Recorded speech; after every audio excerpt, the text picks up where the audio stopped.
to another online Kleptoscope from the Frontline Club. We used to do these in the club in London, which was great, obviously, when times were normal and everyone could be in the same room as each other. We don't do that anymore. We do that via Zoom, like everything else, which is sad because it means we can't all have a drink in the bar afterwards. But it's also great because it means that we can massively broaden out the scope of the guests we can invite on. It doesn't have to be just people who are in or around London at any particular day, but the most interesting people from all around the world. And so I am super excited about our guests today. We have, joining us from West Virginia, from a cabin with no running water, we have Sarah Chayes.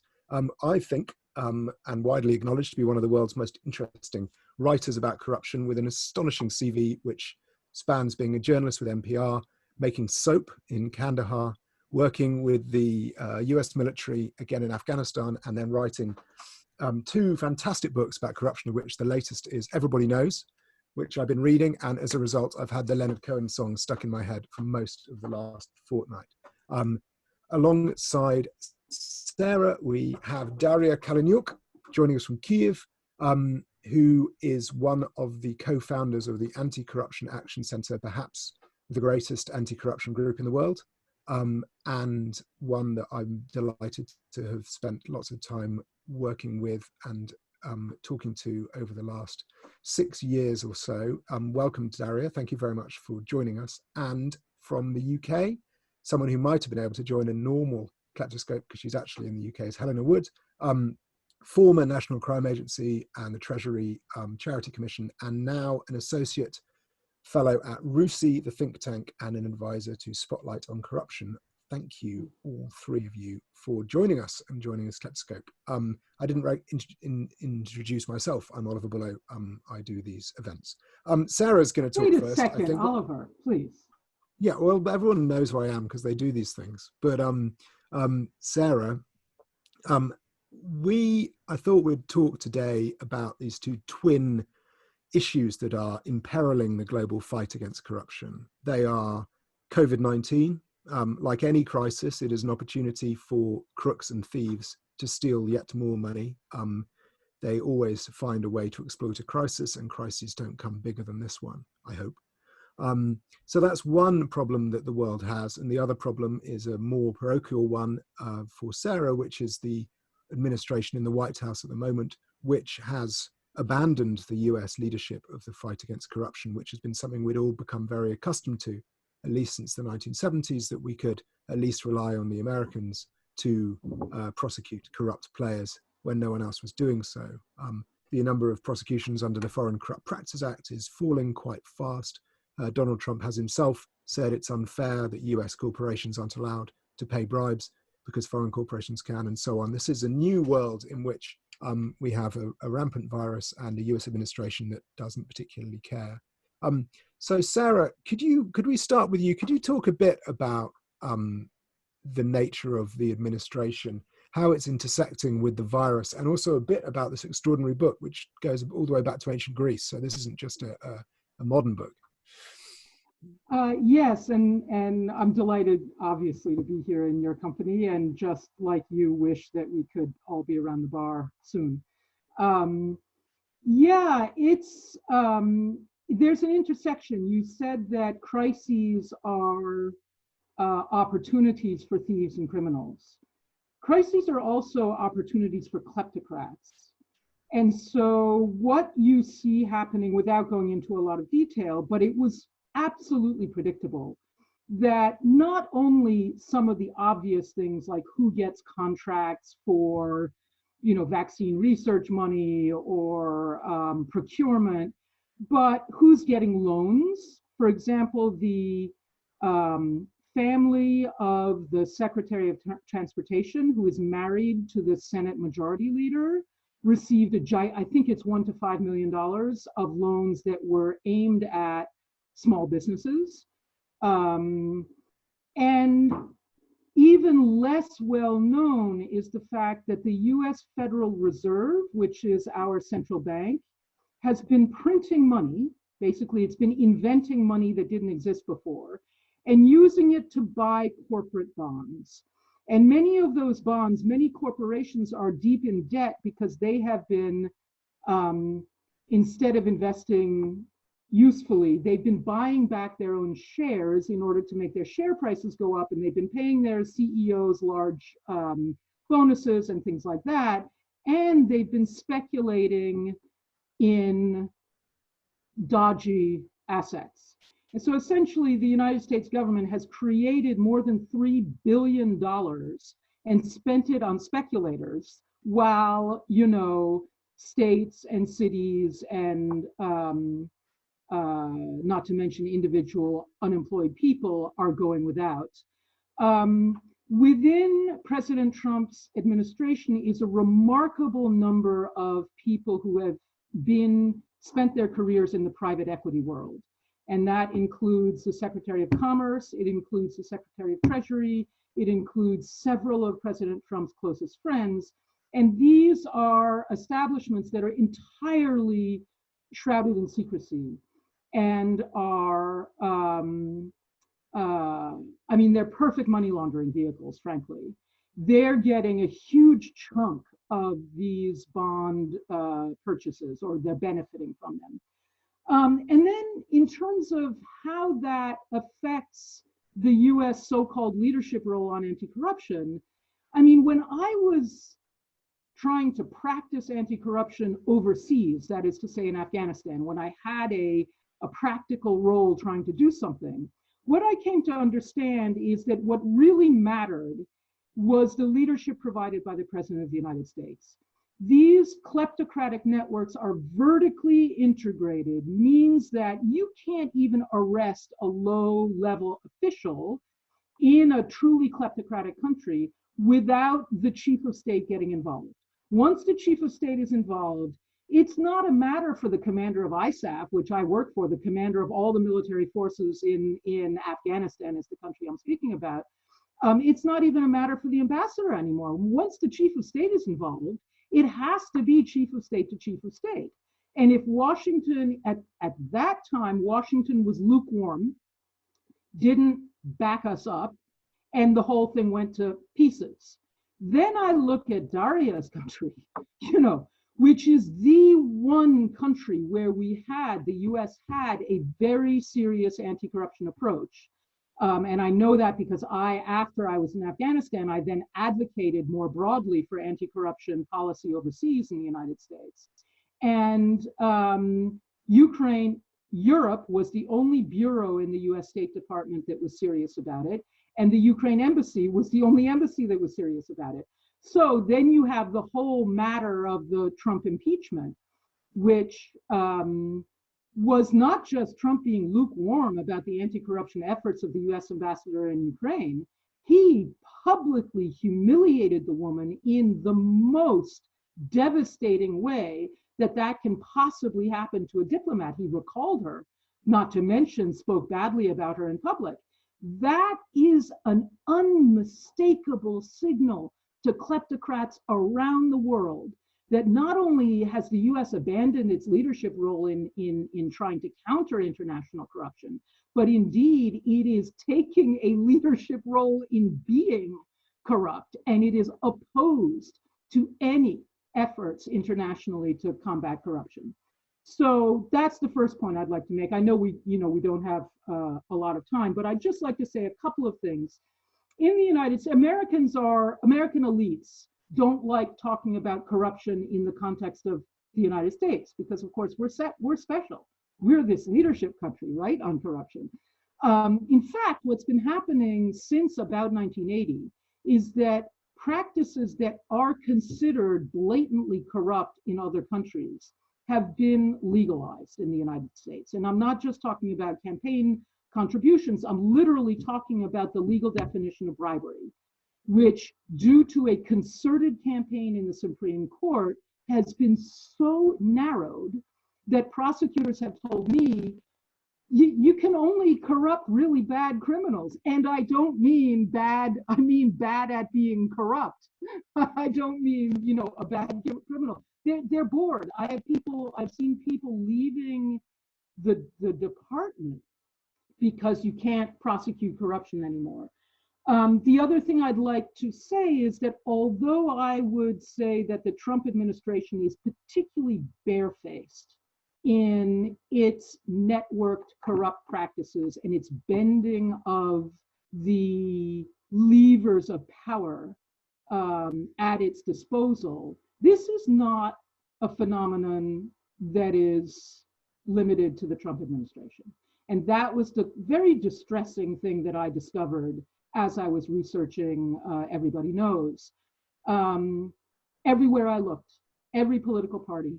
I mean, these loans that I was talking about that the Secretary of Transportation received, well, there are plenty of top-ranking Democrats who improperly received loans like that. There was the hedge fund run by a former Trump official, very high, profile, named Anthony Scaramucci, which was attended by all of the Democratic bright lights. I mean, everyone was at this thing. These networks, one of the things that makes them so resilient and difficult to take down is that they often cross all of the identity divides in the society in which they operate. They weld themselves together across those divides, be they political party, be they sect, be they, ethnic group, while they assiduously work to divide the population up so that the opposition, it's the divide and conquer routine, basically.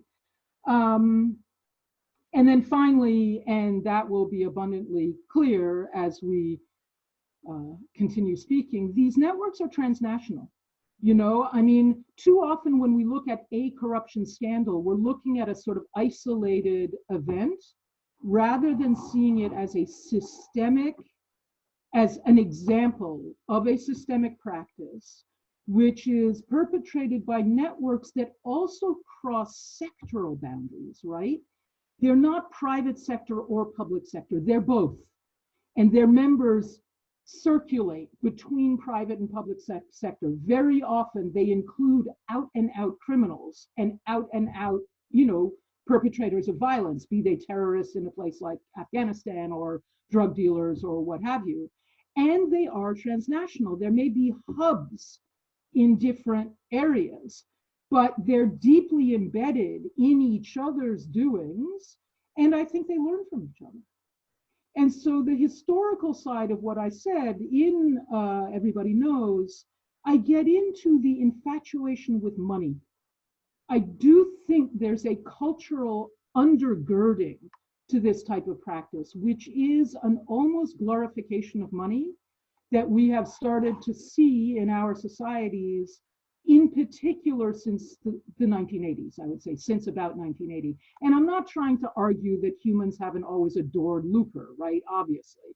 And Jesus is in there, not only Midas, but Jesus is also in there. And those couple of lines of gospel, the money changers, it's incredibly powerful when you sort of read those lines of gospel in today's context again. But I would say that complex systemic corruption, as we see it today, only existed, the last time it really existed like this was in what's broadly called the Gilded Age. And similarly, that is to say the late 19th and early 20th century. And similarly, it was transnational. It was the same in multiple countries, no matter what their government system was. And it was heavily focused, frankly, on raping the land. It was focused on natural resources. And so, today we find ourselves in the same predicament that we were in, last time we were there is the very early 20th century. And then what happened that got us out of it? 2 world wars, a pandemic way worse than COVID, and an economic meltdown. And then you got about 40 years of relative integrity in public office. So let's do whatever we can to prevent that outcome. That's a stirring rallying call. Daria, going over to you. First, if you could tell us a bit about the COVID situation in Ukraine and how the public institutions are dealing with the stresses put on them by COVID, and also how life has changed for you, Antak, and the whole anti-corruption community in Ukraine since this change in the US administration and the fact that the US is no longer supporting you in the way that it was when Biden was in the White House and Obama was in the White House. Thank you, Oliver, for two questions. The first one is probably easier. Ukraine during COVID's time is behaving differently and strangely. So what I would say that we have internal COVID fund. However, 1/3 of this COVID fund is spent on building roads. And I have no clue how building roads help the country to fight COVID. I know how building roads can make some people millionaires through, some schemes and stealings, but I truly can't understand how it helps real people, doctors, teachers who have to be prepared to get students and children to schools. A big stake of COVID fund in Ukraine went to police, not even to doctors, but to police. And I also can't understand how police is much more important than doctors in fighting COVID. I see that state institutions, especially, heads of law enforcement agencies, including the head of the Minister of Internal Affairs, needs this money to strengthen himself and to strengthen police and make it kind of a more policing country. Then he has more political leverage. But it's about politics. It's about playing politics, but not delivering assistance to citizens and to doctors.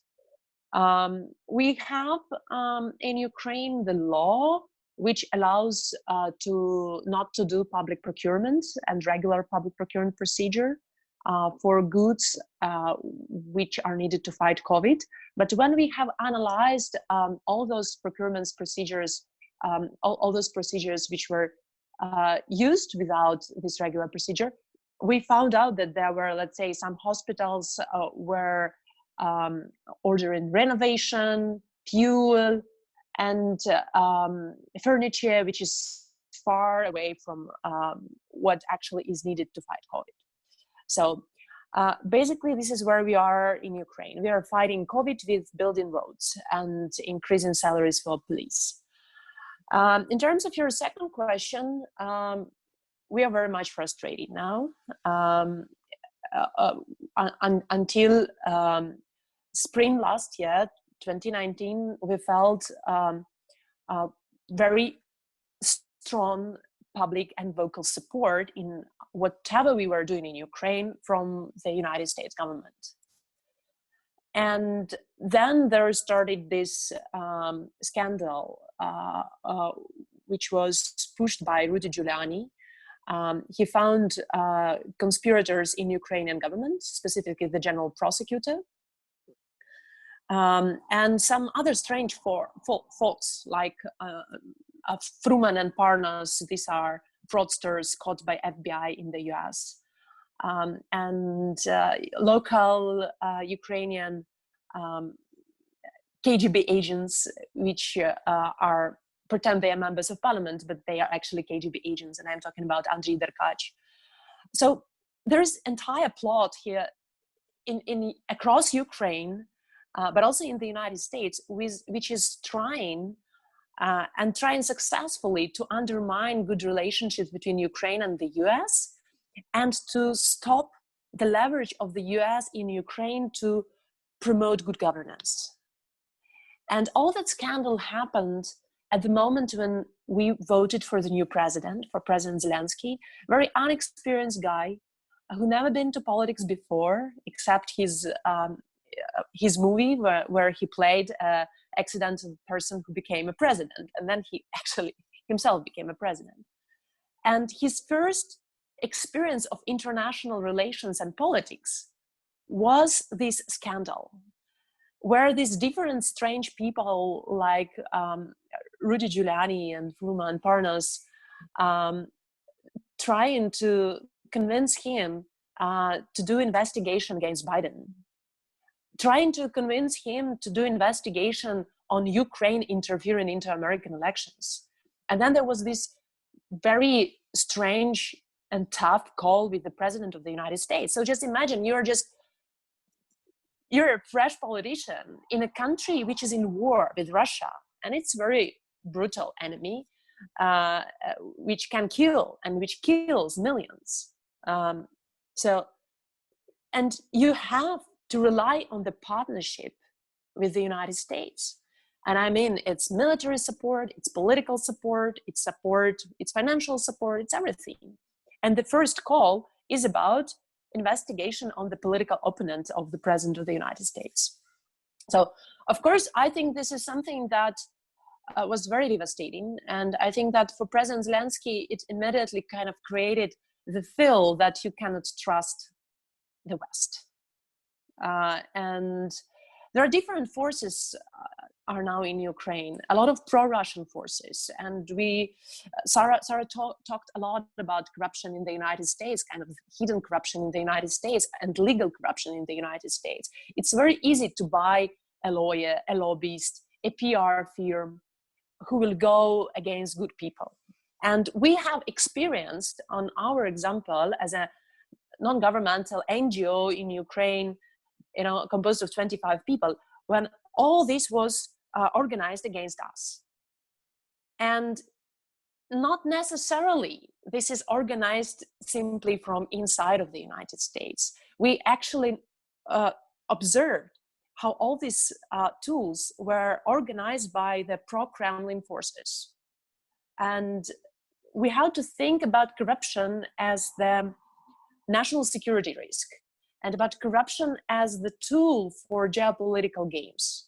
And we see how Russia is broadly using these tools to bribe politicians, to buy lobbyists, to buy loyalists to what they are doing.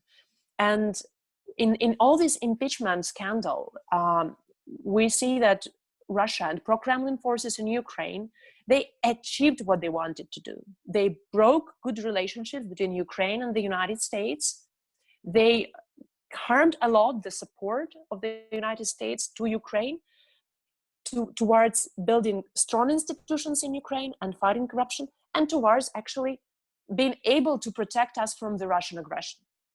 And we see that they are continuing doing that. For example, now the pro-Russian forces filed a claim to Ukrainian police saying that we embezzled billions, literally billions of American taxpayers' money. And this is the same what Rudy Giuliani continues spreading in the United States. But Ukrainian corrupt police opened this criminal probe and they are continuing investigation, which is absolute nonsense investigation. So, and I think that the ultimate result of that is also that it is more and more risky for us to do our work in Ukraine, because our enemies understand that they can, cover up themselves not only in Ukraine but also outside in Ukraine, in the country like the United States. They understand that they can shut up the ambassador of the United States. So, and what does that mean for them? The feel of absolute impunity. The feel that they can go arson the house of our head of the board, and that's okay. And the case which I'm talking about just happened on Thursday last week. And at 3 a.m. in the morning, unknown people simply arsoned the house where our leader of our organization lives with his family. So luckily he was not there with his kids and wife, but his parents were inside the house, and just accidentally the neighbor noticed the fire and woke them up.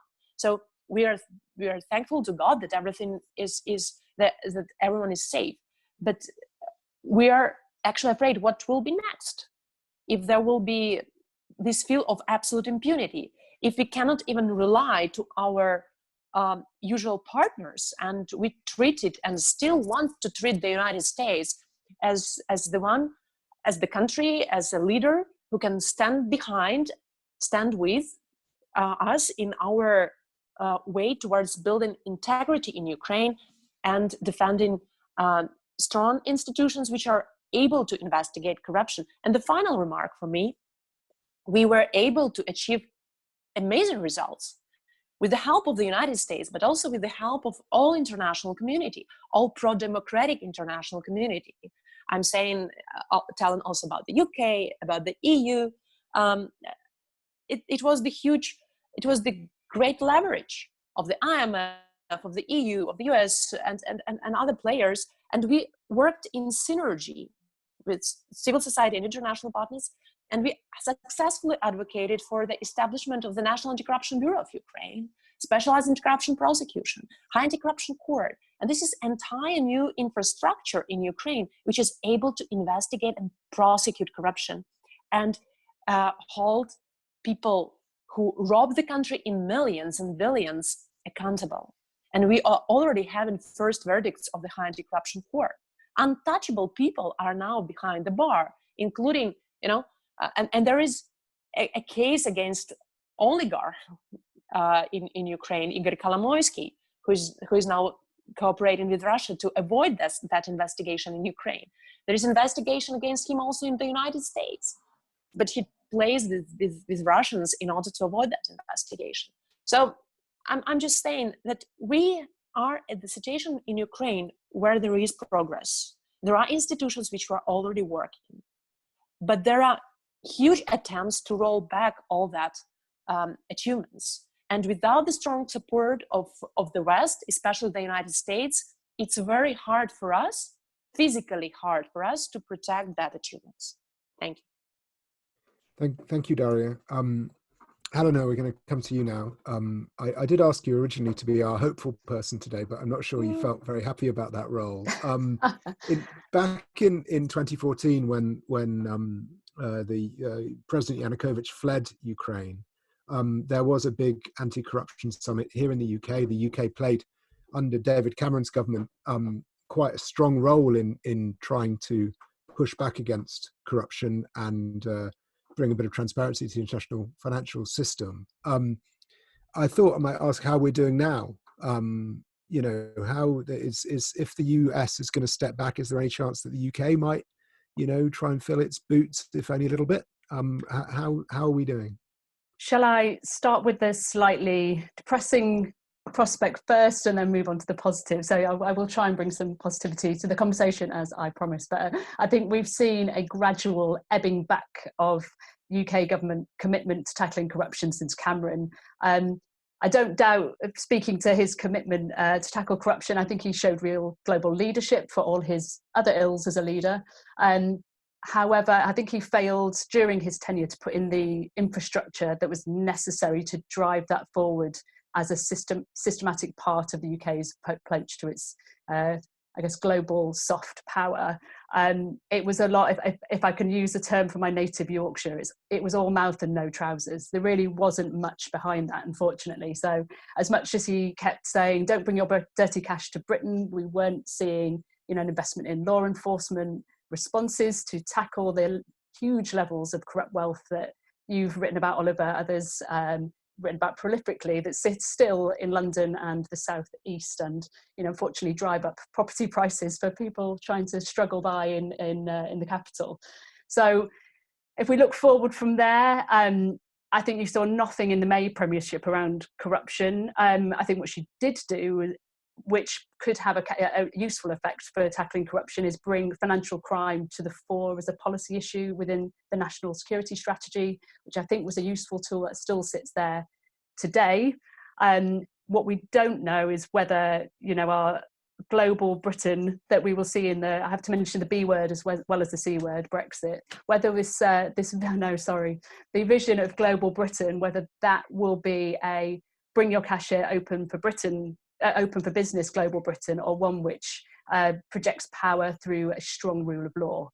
So I can't say I'm necessarily that hopeful that it will be the latter right now. So where that, at policy level at least, I don't see that the current government is anywhere on corruption. However, I promised some positivity, Oliver, and I will bring it. So we are seeing the current administration here push heavily for a new role for Britain in the world post-Brexit. We're seeing them push British values forward, and those have always been around pro-democracy, around strong rule of law, around strong criminal justice responses, etc. And what the ask I would put to them, whether they'll take it or not, is you don't need to see tackling financial crimes such as corruption, fraud, money laundering as being necessarily anti-business. I'd say it's a really good draw for Britain in the future. If you want needing to attract business into post-Brexit Britain, which will be reasonably decimated by both the B and the C word, then actually if you show a very strong stance both domestically on tackling all the scale of corrupt wealth that's in the UK, making sure that we're taking a strong prosecutorial stance, but also a strong regulatory and supervisory stance against that, that can actually attract business.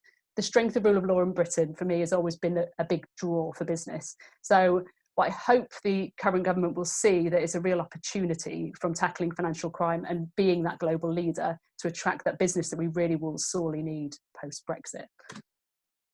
So you'd say the glass is 5% full rather than 95% empty?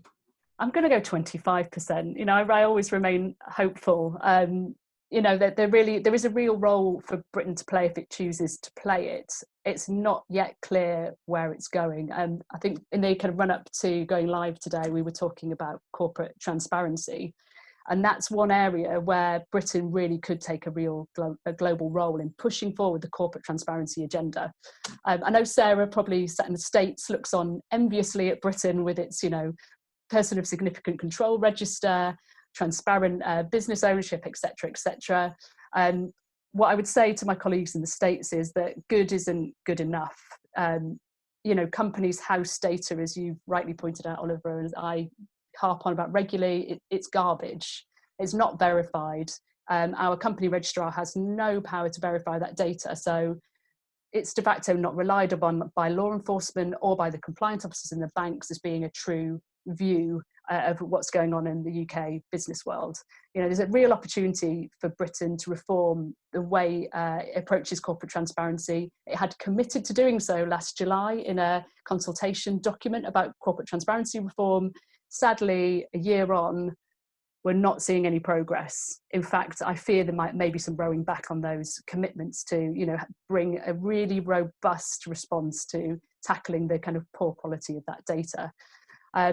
So I really think if Britain wants to have this global Britain role, bastion of fair play, attracting business, then a good place to start would be corporate transparency, and really push forward on that. Because if Britain leads on that, it will put significant pressure on others to follow, particularly in British overseas territories, which are our Achilles heel, to say the least. So yeah, if they wish to take it, they really could run with that ball and lead it globally and push it at a multilateral level, and that's what it needs. So Sarah, we've heard quite remarkably both from you and Daria about the impact of the retreat of the US from its sort of leadership role in the West, what that means on the ground. I suppose again, trying to be a little bit hopeful here, assuming the election happens in the US in November,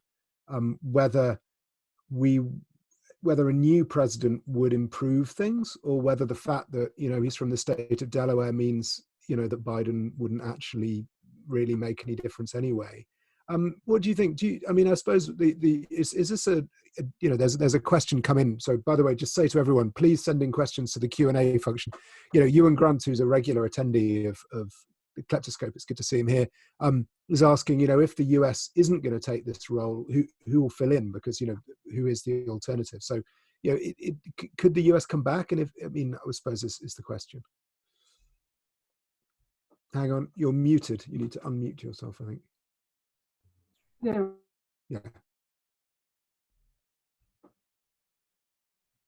Wait.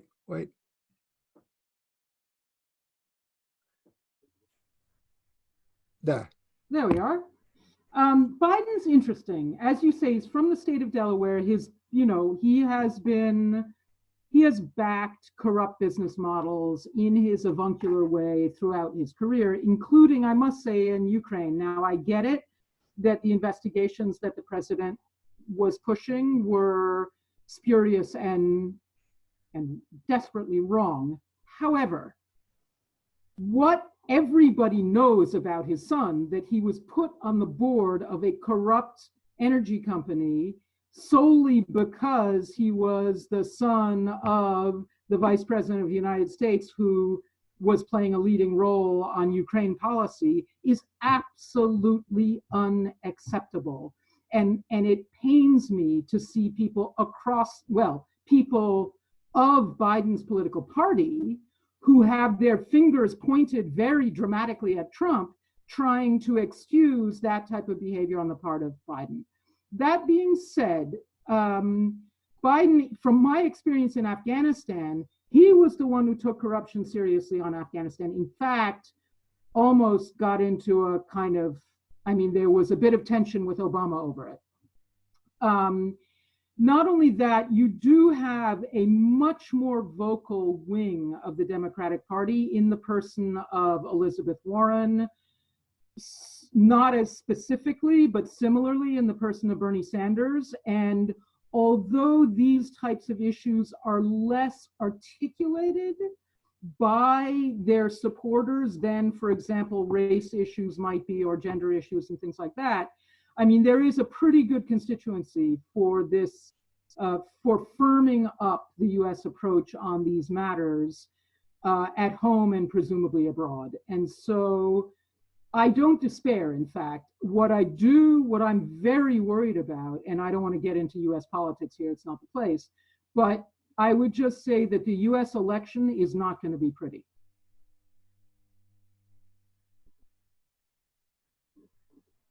There's a question that's coming for you from Rebecca Cox, actually, asking about the UN UNCAC. Could that be a useful sort of, from what you saw in Afghanistan, do you think the UN could have any role in this kind of battle? Not much, honestly. These matters really are about national will and determination. That's my view. I'm glad it exists, the UNCAC. I don't see there's no enforcement power. There's no, it's a kind of gentleman's agreement, and largely gentlemen, in fact. I think maybe Daria and Helena might have input on that, no? I guess what I would input on UNCAC, I guess it's a favourite topic of mine, asset recovery, and I think it's a kind of poor cousin of all the other, of money laundering and others. It doesn't get enough prominence. The one thing the UN has done under its STAR initiative, which has run out of a bit of steam, I must say, but at least it brought alternative powers like non-conviction based asset forfeiture to the fore, which I think is incredibly important in tackling corruption, although we've not seen it utilised as it could be. But I tend to agree with Sarah. It's an asking, not a tasking, and that's always going to have its limitations. So Daria, if the US is not going to be helping in Ukraine, who is? Is there anyone that you feel is stepping up to help you and your colleagues do the work that you do? Well, it's hard without the US, but I don't think that US fully left Ukraine. At least I hope it's temporary situation when the US-Ukrainian relationships are weak, and that US is not that much interested in the good governance in Ukraine. But I'm very much worried that Sarah told that US elections will be not pretty, but I think that situation in Ukraine will be not pretty, to say at least, until the US elections. I think that our external enemies and our internal corrupt and criminal network will try to use this as a window of opportunities. And we see how pro-Russian people are surrounding the president of Ukraine. and are using various dirty techniques, including fake information and disinformation, to convince him that he has to print money. He doesn't need to get loans from IMF and other international partners, that the West it doesn't care about Ukraine, that Ukraine is in war with Russia and left alone. Therefore, our soldiers are dying, so it's it's in the responsibility of the Ukrainian leadership to deal with that. So there will be more and more security incidents inside Ukraine, and we are already witnessing more. Let's say almost every day we hear some news that, that the metro, that there is a bomb in metro. Recently there was a terrorist in Lutsk. And now the arson of Vitaly house. I'm afraid that there might be more. And there might be more because of lack of leadership of the strongest partner of Ukraine, the United States. And because there were deliberate strategic activities of entire trans-border plot in order to break these relationships and create this window of opportunities. So here is where I'm afraid. And I'm seeing now the question to me about Ukrainian leadership. Yes, there will be more recordings, documents, and even fake and even fakely created documents, so actually obvious fakes, produced in Ukraine in order to continue pushing this story of Joe Biden trying to cover up his son. I fully agree with Sarah. What Hunter Biden did is fully unacceptable. But I'm commenting this story for already more than a year, and I'm following the case of Zlochevsky, and Oliver can confirm that since 2014. So I know that Joe Biden was pushing Prosecutor General Office to investigate cases of Yanukovych associates, including Zlochevsky case. I know that Joe Biden was pushing against corrupt Prosecutor General Viktor Shokin, who was blocking that investigation and who was harming the investigation of the United Kingdom. And the United Kingdom did have investigation over Zlochevsky-Burisma case and did freeze $23 million. However, there was no evidence from Ukraine. And Viktor Shokin was a deputy prosecutor general at that time in charge of investigations. He did not deliver this evidence. He killed that case. And the US Embassy was very, very public about that case and wanted to have justice. And then we were very happy with Joe Biden coming and actually asking for the resignation of the Prosecutor General, whom we already asked to resign for half a year. So now, whether Ukrainian leadership can do something to prevent all that fakes, no, unlikely they will do something.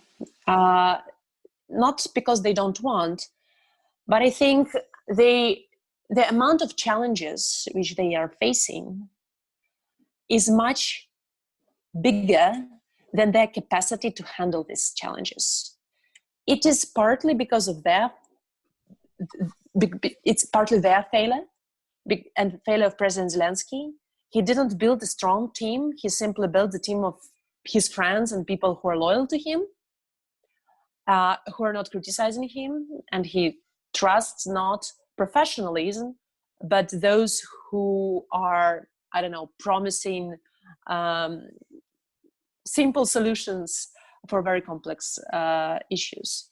However, Ukrainian president will be very much focused in keeping Ukraine actually going. There is a constitutional court now hearing which can dismantle entire financial system in Ukraine. And again, this case is backed up by oligarch Kolomoisky, who is now playing with the Russians. So they want to make unconstitutional the law on the deposit guarantee fund. It's like, what it would mean for Ukraine that the decisions of closing more than 70 banks in Ukraine, which were money laundering private banks of oligarchs and kleptocrats, these decisions will be unconstitutional. And it would mean that, we will have to repay the money to the beneficial owners who are crooks, but the money are not there. And we are at the situation where we might end cooperation with IMF. If the Constitutional Court decides that NABU director is appointed non-constitutionally. And I'm telling that this is Constitutional Court in Ukraine because on the paper it is Constitutional Court. But in reality, this is part of the organized crime groups of old elites, old criminal justice and judicial corrupt elites who are trying to stay in power, and they are taking bribes from whoever pays to them. So I don't think that it is in capacity of President Zelensky and Ukrainian current leadership to prevent that fakes. Even more, I think that there are some people in parliament who are obviously, like Viktor Medvedchuk, the close friend of Mr. Putin, who gets money from Russia. I think that they will try to use state institutions to even help. And honestly, I don't think that Ukraine is too strong to rescue the American democracy, honestly. I think it is in the hands of American people. And American people have to understand that corruption is not only just giving and taking bribes. That corruption is attacking entire democratic way and entire democratic ground on which America has been built. So democracy is a target of all these attacks. So in Ukraine, we are a very, very, very modest, small country which is fighting for its existence, and we have open Russian aggression. Almost every day, some soldiers are dying. Almost every day, some people in Crimea are disappearing. Just a few days ago, a 3-year-old boy of a Crimean Tatar, a political prisoner, disappeared and then found dead. These are the challenges we are facing. And the weaker the cooperation between Ukraine and the West is, the more challenges will come, and the more chances for autocratic, kleptocratic regimes like in Russia, but also in China, to take over good forces in the world. There's an interesting question, Daria, from Mary Dejevsky, who is also an old friend of Kleptoscope and who I'm sorry not to be there to see in person.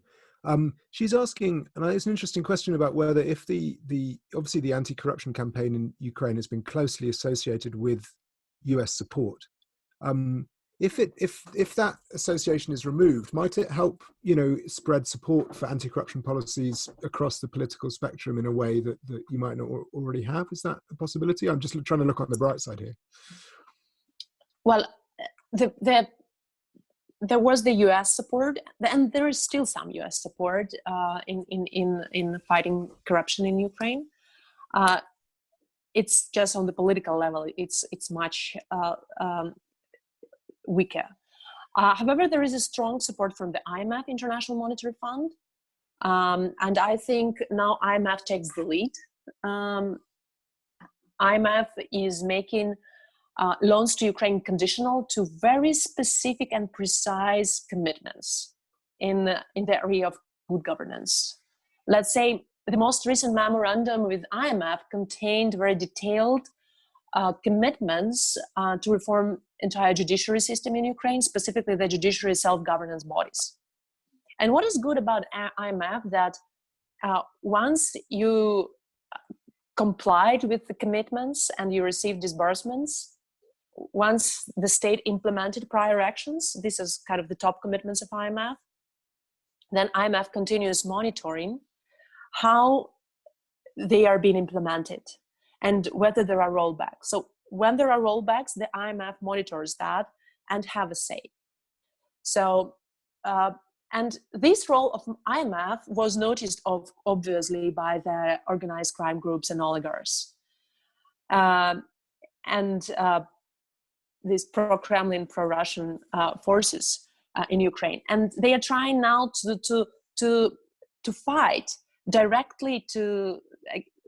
They are trying now to do everything possible to destroy cooperation between Ukraine and IMF, to prevent Ukraine from taking new loans. So there is a broad disinformation campaign on pro-Russian media owned by Viktor Medvedchuk, trying to spread a message among Ukrainian society that loans from the West is a bad thing, that IMF is kind of, is an enemy of Ukraine, that those who are promoting loans from IMF are Soros children, like myself, for example. I'm being called a Soros children and grant eater. And so to sum it up, we have a strong player fighting for good governance in Ukraine. It's IMF, but it's been on the target of organized crime. The EU still has leverage, but I think that EU is very much focused in its internal affairs now, and it is not fully using all the leverage they have towards advocating for good governance in Ukraine. UK, we are of course miss UK in the EU, but we are happy that UK still keeps its interest and strong interest in the good governance and criminal justice reform in Ukraine. Specifically, the UK embassy is great, is vocal, is active in monitoring how the reform is going. So I'm happy that UK is still on play for good governance and strong institutions. That's good. Helena, obviously everything's going to change in the UK now that the Department for International Development is being abolished, and who knows what's going to happen next, and obviously spending will be cut. But everyone's been talking about the extent to which the corrupt challenges are transnational, inherently transnational, and as Sarah was saying, private and public sector partnership in the corruption. I suppose one thing we do need to talk about with regard to Brexit is the extent to which British authorities will continue to work with European authorities. We're not doing a very good job at the moment. If we can't work with the Europeans, we'll do an even worse job. Is this something you've been hearing about, you've been talking about, and what's your predictions on this? In a certain way, it's going to have to be a marriage of convenience, whether the current government or even certain sections of the British public like it or not. And I particularly talk about that in terms of the intelligence relationships between the EU and the UK. You can really see in terms of financial crime and all other crimes, terrorism, you name it, Britain really is the biggest net contributor of intelligence into the machinery of things like Europol. It's been a really loud voice within Europe on sanctions, for example. So I don't necessarily see that they will retract from that. And I think they need each other. You put the politics aside and you put cops in a room, cops will work together, whatever. They kind of look alike, talk alike, smell alike from whatever country they come. And I think ultimately what has been sometimes dubbed law enforcement diplomacy at some point will cut through it, particularly in relation to this topic. So I think that's a real positive. Cops don't do politics. I think that's a great thing. And they will do whatever they can to ensure that those intelligence relationships remain. So I think that's great. I think to your point on the merger of, I couldn't call a merger, the dissolution of DFID and pulling that into the Foreign Commonwealth Office, it's hard to say what that'll look like in practice. The only thing I can hope is that it won't wheel back on the really good technical assistance work that DFID has internationally, particularly around counter-corruption. And I'd like to see them doing a lot more on technical assistance around asset repatriation as relates to corruption funds in particular, but across the board, any sort of illicit finance. So I think it's a watching brief. It doesn't bode well for a development-driven spend rather than a politically driven spend. I'm reasonably pessimistic about that. But I have enough faith in British diplomats and British development officials, you know, we work with them very closely at RUSI, that they will do what they can to ensure that the good work they've done so far isn't rowed back upon. If that's a glimmer of hope, Oliver, I hope. Okay, no, that's good. Glimmers of hope I like, and I'm going to turn to Sarah next, because you know you always get a glimmer of hope from Sarah from West Virginia. I think it's always, you know, this can seem such a huge issue, that the sort of the enemy, the corruption enemy, is so vast it can seem hopeless. But there was something that Daria once said to me, which is that she doesn't think about beating 100% of it, but just think about beating 1% of it. Looking at it from where you sit, Sarah, if it was just sort of a message to everyone watching, what's the 1% that we can beat now, apart from buying your book, obviously, which is available in all good bookshops? You know, what's the 1%? What should we be focusing on now, and what should people be agitating for?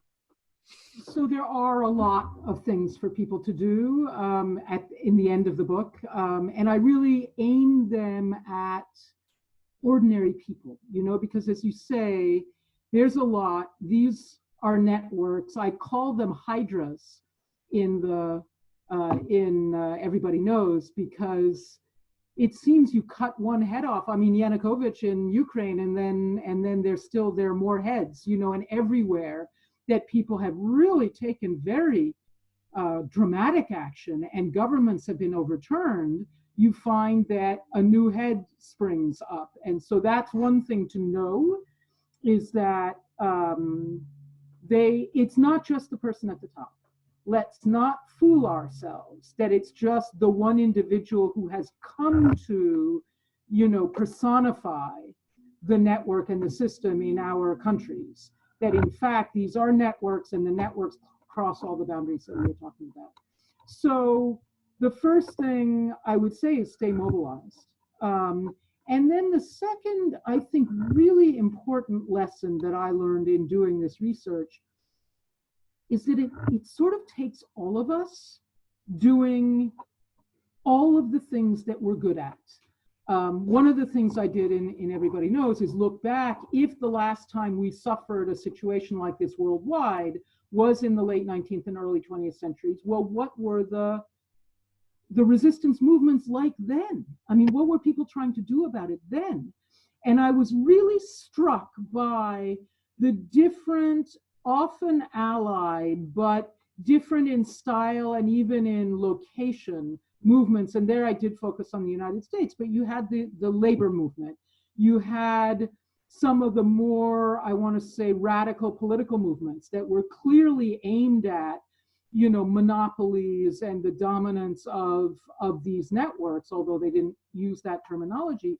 I found one that I didn't even know about, which was called the Farmers Alliance. And I was completely blown away. We're talking 1870, right? In the far western frontier in the United States, which is, you know, West Texas. I mean, it's only halfway across the country now, but at the time, these are people, I mean, these are people who live in scattered farmsteads and get around on horses and covered wagons. No, God knows, no internet.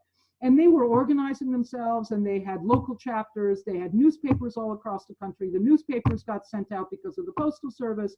They had traveling tutors, you know, lecturers, who would talk both about farming techniques, but also about really complex things like the monetary system. And, you know, what's called crop lien, which is a way that people had to basically get a loan to have their agricultural inputs on the collateral of their harvest. So they took all the risk onto themselves, and the objective was to put them so deep in debt that they could never pay it off, and et cetera, et cetera. Much the same as the system that we're now seeing with industrial chicken farming and things like that. And these people were so sophisticated, and the solutions they came up with, which included, you know, a sliding currency standard, which we now have, which included direct election of senators, which we now have, which included a bunch of other ideas, some of which were not adopted, but many of which were. Unfortunately, they weren't adopted until sort of after the big catastrophes of the later decades, meaning the wars and that.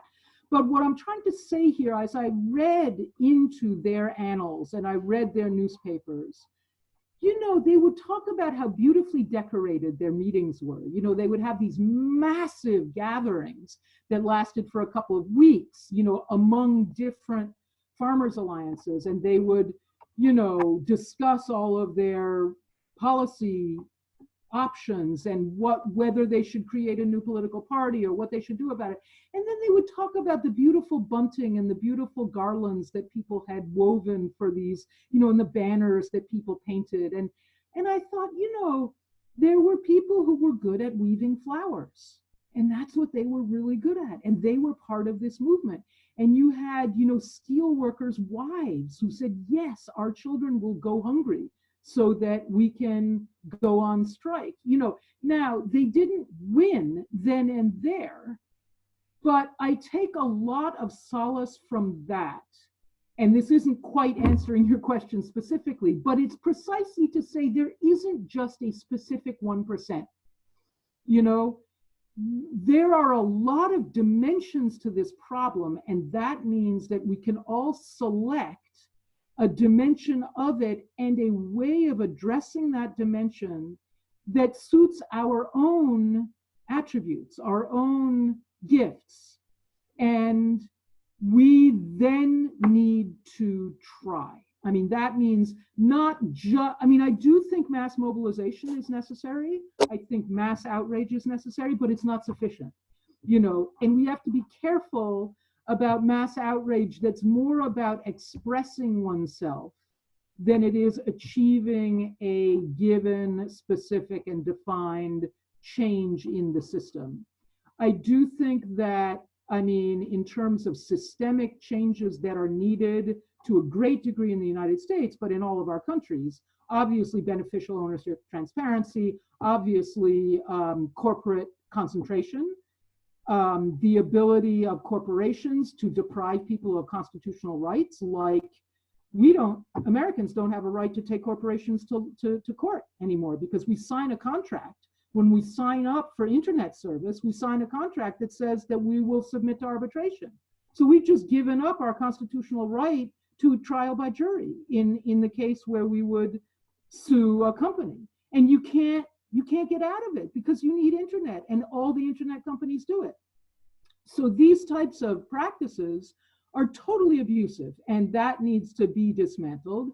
I also think that what in the United States is called the revolving door, which is to say people who have top corporate jobs and then immediately switch to positions regulating those very same industries and often those very same companies, that has got to stop.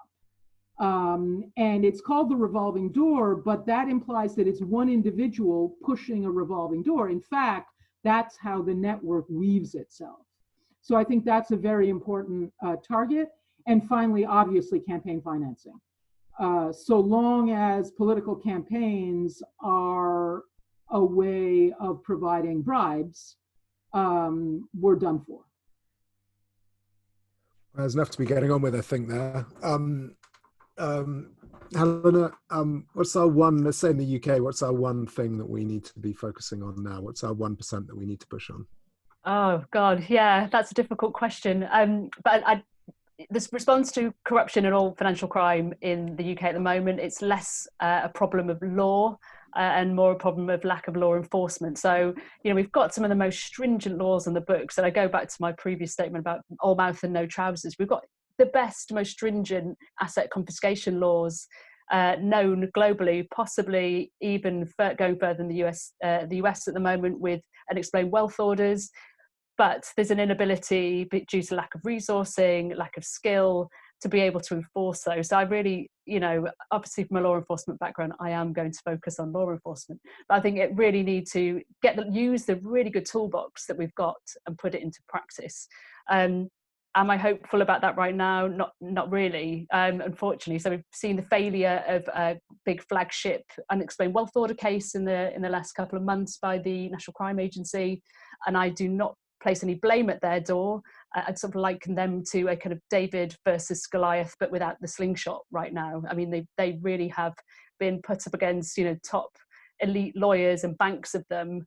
And they don't necessarily, with all due respect to the good skill of the officers and lawyers in there, that they can't match that legal might and the money that these people will throw at these cases. So, you know, you have to, if you pay peanuts, you get monkeys. You really have to start matching the kind of money that the private sector will throw at this to attract and retain, importantly, the right caliber of people who will be able to really tackle those big cases that we really need to start seeing go under. So, you know, we've got a spending review coming up in the UK. That's great news. You know, there's not a lot of money in the pot, partly because financial criminals have defrauded billions from the furlough and other business support schemes, sadly. Well, that's the story for next year that we'll be coming back to discuss, I'm sure. But, you know, what money is in the pot, there should be a priority put towards funding asset confiscation efforts in line with the, you know, this view I put forward as global Britain, arbiter of fair play. Then you need to enforce against the corrupt wealth that sits not too far from where I'm sitting now, unfortunately. So there you go. That's me. That's my 1% of the entire budget that I'd like. So Daria, what can people do to help your organization, to help what you're doing, and to find out more about the work that you do? We have our Twitter. I have my Twitter where I post in English. We have weekly anti-corruption updates newsletter where we highlight key anti-corruption news in Ukraine. Just to say, your Twitter handle is at Antac, ANTACUA, right? Yes, and my personal Twitter, I also tweet there frequently in English. So how to help? Spreading information about what we do, how we do. We collect also donations. It's possible to donate on the Antac website. We're also now collecting fundraising money to rebuild the Erstone House of Vitali. It's hard now to wire it from outside of Ukraine, but next week we will develop the tool to do that. And simply, please don't forget about Ukraine, and that the corruption in Ukraine is not necessarily coming from inside Ukraine. There was a question which I think Oliver dismissed, but about, you know, that the roots of anti-corruption have to be not outside of Ukraine, but in Ukraine. Roots of anti-corruption are in Ukraine, but the corruption is not necessarily rooted from Ukraine, and it's rooted across international financial system. It's rooted from our enemy, Russia, and we cannot fight that only using tools inside Ukraine. We need strong partners and international community to help us and to clean up something that is also on the West. Thank you. Thank you. Thank you. We've been talking for more than an hour, so we're going to stop now. Thank you so much, everyone, for listening, and thank you very much to Sarah, Helena, and Daria for coming and giving up their evening to talk to us. I found that absolutely amazing, and this will be available on YouTube, so you can watch it again or send it to your friends. And yeah, come next time. Thanks for watching Kleptoscope. Thank you. Thank you, Oliver.